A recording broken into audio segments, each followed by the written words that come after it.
Hey guys, it's Oksana from Your Favorite Homes, your favorite home builder.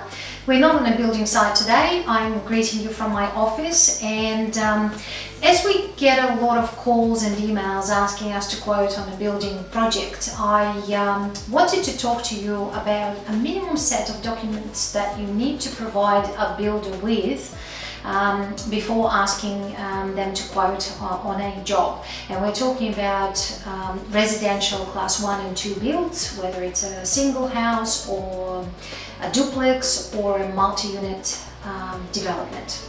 To get an accurate price from your building for your building project, you do need to provide a builder with a lot of information, and that information is called a tender package, which is a complete set of plans and documents that is designed to tell a builder what the project entails and what is to be built.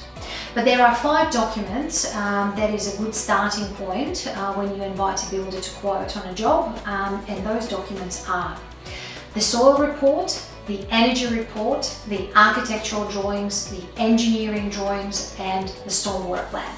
Let me go through those one by one. The first one is the soil report. The soil report is done by a geotechnical engineer, and it provides the classification of the soil. So in other words, as a builder, I know how deep I need to dig to get to the stable solid ground. But more importantly, that report will be used by your engineer to decide on the footing systems for your project.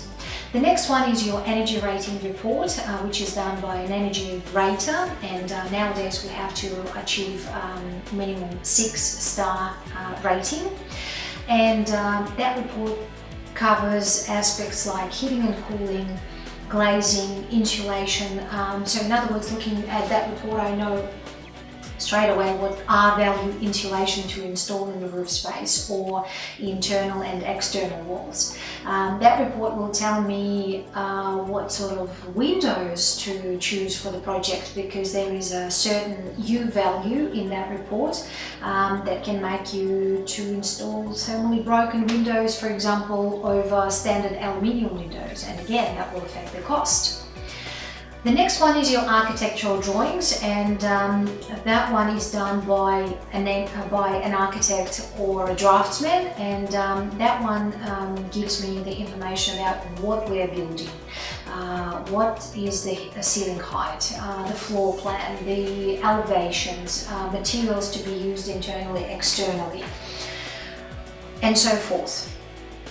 The engineering drawings is the next document, and that one will tell me how we are building what the architects designed for you. So in other words, what footing system we are to install, what structure, whether it's more steel rather than timber in the frame, what connections to use between the structural members. And lastly, the stormwater plan is the document that may not be required.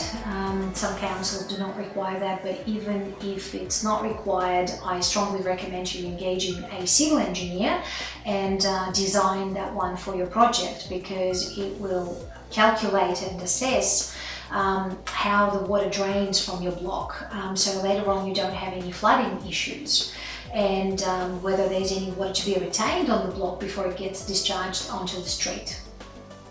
I hope this video has been helpful, and now you know what is the minimum required documentation that any builder will need to start quoting class 1 or 2 residential build. And I would appreciate your feedback and comments below. Thank you for watching, and bye for now.